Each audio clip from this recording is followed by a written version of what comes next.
What's good, folks? It's your boy Isaac, aka Polo, aka Young Polo, back with another edition of Polo Talk Sports with your boy Polo. He's gonna be talking about sports. Crazy how that works. Now, when it comes to all things sports, I am an expert. This video is gonna be called Polo's Power Rankings, and it's gonna be giving my top five NBA championship contenders. I'm gonna go from five down to one, and I'm gonna include a number six team, and I'm gonna just basically say why this number six team isn't on the list, didn't make the cut essentially. And yeah, that's basically it. And I'm gonna get right into it. So team number five, I got the Philadelphia 76ers. Goodness. All right, they're number three in the East at 37 and 23. Obviously, they just got Harden and Embiid, the best duo, if not one of the best duos in the league.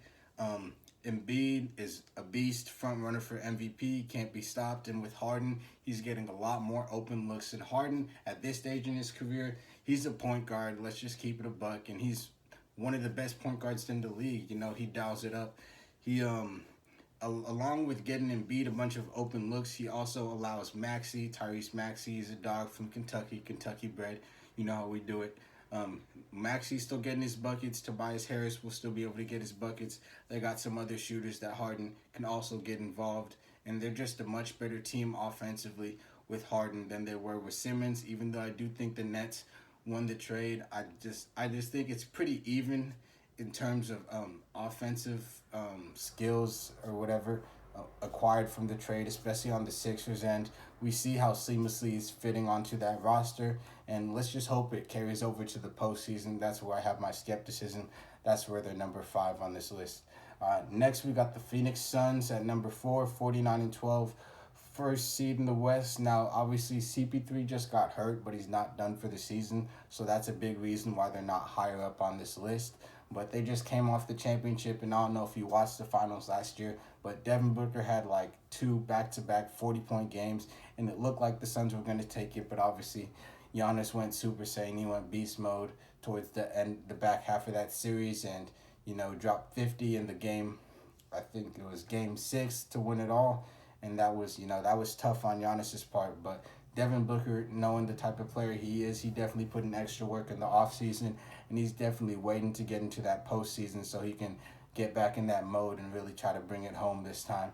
And they really don't have very many holes on this team. They got a big in DeAndre Ayton. JaVale McGee is another big that they have. Um, they just have a good overall team, even though they're first in the West. Obviously, like I said, the injury to CP3, whenever he comes back, and how quickly they're able to resume their chemistry, that's why they're number four, not higher on this list. So I want to see how that goes. Number three, we got the Golden State Warriors. Yes, I got the Dubs on here. It's still it's still not messing with the Warriors, but I gotta be honest, they got just as good championship odds as almost anyone in the league. Now they have a great team on offense and defense. Obviously, the injury to Draymond, I want to see when he comes back, what their defense is looking like. And obviously, they have championship experience and championship pedigree, but I do think their only championship pedigree is only at the top. So it's Steph, Clay, Dre, and Iggy, and obviously Looney, but a scrub's going to be a scrub. I believe some of their other players, obviously, they have a lot of young players that weren't there when the Warriors were making their finals runs. And the other pieces they added, Wiggins, he never won anything in terms of postseason success with Minnesota. I think they made the playoffs one time with Jimmy Butler, but they were one first round and out. And who else they got? They got Otto Porter Jr., obviously not a very experienced player in terms of postseason success. Balenciaga, I don't think he has very much postseason success or experience either. A bunch of their role players, even Jordan Poole, he wasn't really uh, a member of the Warriors when they were making the finals runs, like I said before. So they do have championship experience and pedigree, but it's really only at the top of the roster. And hopefully, if Steph is able to really be that guy and really carry them to the finals, essentially on the offensive side of the ball, we'll see what Clay is after his injury. But if Steph is able to step up, then the role players' roles will be diminished. But I think their style of basketball, they need everyone to kind of contribute to keep the ball moving. And I just feel like a lot of their young players and inexperienced players might screw it up for them in the playoffs. Now, next we got the Milwaukee Bucks. Milwaukee, I need my Bucks. Giannis is the best player in the world right now. You got to give the man his flowers. He dropped a 50 ball to win the finals, and he was finals MVP, obviously coming off back-to-back MVPs too, even though I don't believe he deserved any of them. He took one from LeBron. He took the one before that from Harden, but he did come away with the hardware, so you got to give credit where credit is due. He's the best player in the world, even though the Bucks are 36-25. They're the fifth seed in the East right now. I believe once it gets to the postseason, Giannis is going to get in that mode and he's going to turn up and carry the Bucks deep in the playoffs. We'll see, depending on how the matchups play out. We'll see how far they go if they're actually able to get back to the finals. But I do believe they have a good chance. They got that championship experience recently, just coming off a championship run just last year. So that's why I have them there. And number one, we got the Nets. Now the Nets are 32-30, and they're the eighth seed, which those numbers sound crazy when you talk about the number one contender. But obviously, we got KD, we got Easy Money Sniper. He's coming back, one of the best players in the world, and one of the most unstoppable offensive forces ever. And we got Kyrie. Now the mayor, I don't know what the mayor of New York is on.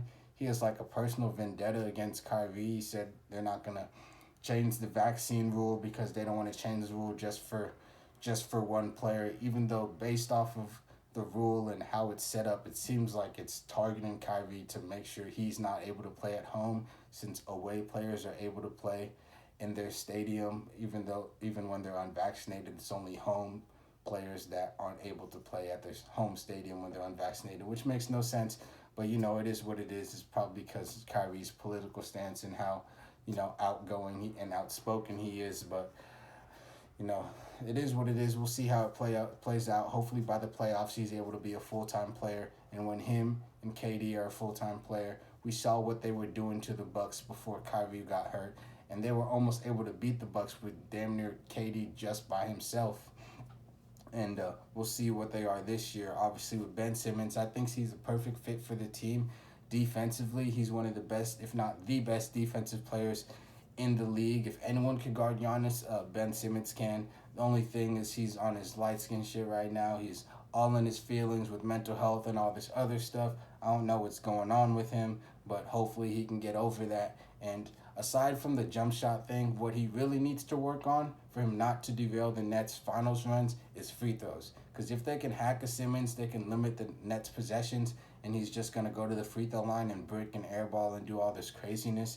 I could see how that could significantly derail their chances. But if he's able to knock down free throws, he can facilitate on offense and be a great defender on the other end. That's all they need for him. That's why I think it's the perfect role. Mentally, he could take some stress off because in the fourth quarter high pressure moments, it's going to be Kyrie, it's going to be KD taking these shots. It's even going to be Seth Curry, which is another part of that trade, another big reason. Seth Curry was a big part of the Sixers' playoff success last year, even though they underachieved. Seth Curry was probably the best, if not second or third best player throughout the playoffs for the Sixers. Great pickup there. And as long as Ben Simmons can hit his free throws, I don't think there's anyone that could beat the Nets. They got two unstoppable forces on offense, a great defender in Simmons, and they were just right there with just KD of beating the Bucks, who are the reigning champions right now. So that's my top five. Now number 6 is the Bulls. Obviously the Bulls, I think they're second or third in the East right now. They got DeRozan and Levine, which are two great offensive forces. The reason I don't have them higher on the list is because I don't think DeRozan and Levine playing iso ball is going to be enough in the playoffs to win. If they're able to get Lonzo back, I don't know what Lonzo's doing. I think he's hurt, but he's out and about all the time on social media just living his life. So hopefully he's able to become a basketball player again. He's important because aside from DeRozan and Levine getting their buckets, he is able to play point guard really well, get everyone else on the team involved, and therefore get DeRozan and Levine better, higher quality shots. When it comes down to the playoffs, I don't think DeRozan and Levine, I don't think their scoring is going to be enough for the Bulls to make it too far, especially when they face great defensive teams like the Heat, the Bucks, and the Sixers. I believe the star for star, the Heat, the Bucks, and the Sixers are able, and the Nets especially, are able to outscore just DeRozan and Levine. So we'll see how that plays out. And that concludes my list for this week. I'll probably come up with another one next week, if not the week after that. This is Polo Power Rankings, Part 1.